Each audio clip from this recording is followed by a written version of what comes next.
আমরা অনেক দিন অসুবিধার কারণে আমাদের ফিরোজ পালোয়ান অসুস্থতার কারণে যার ফলে আমরা ভিডিও করতে পারিনি, লাইনে আসতে পারিনি।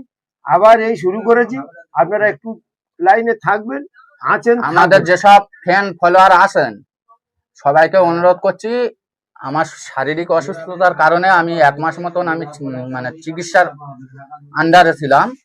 তাই এখন আমি মোটামুটি সুস্থ হয়ে গেছি আপনাদের দোয়ায়, আপনাদের আশীর্বাদে। তা ভালো ভালো কমেডি ভিডিও, হাসির ভিডিও আমরা আবার নিয়ে আসতে চলেছি। আপনারা দেখবেন, শেয়ার করবেন, কমেন্ট করবেন, ফলো করবেন, করে আমাদের সাথে থাকবেন। আমরা আশা করি আপনাদের ভালো মন ভরিয়ে দিতে পারি, সেরকম একটা ভিডিও করবেন আপনারা। অসুবিধার কারণে চলো ভিডিও তোমরা মাঝে গল্পটা শোনাও না, আজকে তো কারখানা ধরে নিয়েছি, তো গল্পটা শোনাও দেখি। আমাদের দুজনের গল্প শুনবে, অনেকদিন গল্প আর কি বলি বলো দেন। এখন মোটামুটি খুব মানে আগেকার গল্প বলছি, এই পুরানো গল্পটা বলছি।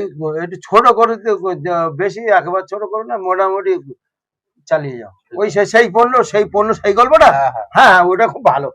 ওটা হচ্ছে এই আজারাট আমতলা, নাম শুনছ তো? আজারাট আমতলা এখন মাটি কাটা কাজে গেছে, গিয়ে এখন মোটামুটি টেরপল ঘিরে এখন থাকা হয়। ভোরের বেলা যখন ওই আজান দেয়, ভোরের বেলা আজান দিলে এখন মোটামুটি যে হেড, ওকে খাতাদার বলা হয়। তাই ও এখন মোটামুটি সবার ডাকে যে উঠে সবাই পায়খানা টায়খানা করে নাও, মোটামুটি কাজে চলো। তার মধ্যে একটা লোক, আমাদের পাশের গ্রামের ছেলে, আমার বন্ধু বান্ধব, সে এখন উঠে সবার ফার্স্টে উঠে তাল গাছের গোড়ায় পেশাব করতে গেছে। তার মাথায় একটা বড় টাক আছে, মোটা চুলি, প্লেন টাক, আর দোসনা রাতে পুরো টাকটা চকচক চকচক করছে।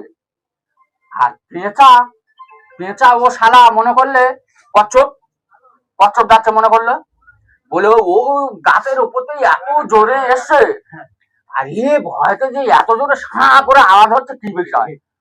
ও যে এরকম দেখতে গেছে মাথা ঘুরে, আর পেঁচাটা যে ওই তাল গাছের গায়ে ধাক্কা মেরে একদম ফোঁট উল্টে চিৎপাত হয়ে দেখনা পড়ে আছে। আর ও বলছে ও বাবা রে বলে লাভ মেরে এসে আর আমাদের সেটের ভিতর ঢুকে নেয়। এবার আমি বলছি কি তা বললে এই বিষয়। খুব দুঃখজনক গল্প এটা। একটা জিনিস নিয়ে তো বিরাট সমস্যা, কি জিনিস জানো? বিশেষ করে এই যে টাকলা, ওই টাকলা, এই তোমারও তো এই টাকা বিষয় সমস্যা। হ্যাঁ, এরা যদি রাতে চলাফেরা করে, সাবধানে চলাফেরা করতে হবে। কোন মুহূর্তে পেঁচা আক্রমণ করতে পারে, কেননা পেঁচা কচ্ছপের উপর প্রচুর রাগ। কচ্ছপ দেখতে পেলি ওরা কচ্ছপকে প্রচুর আক্রমণ করে।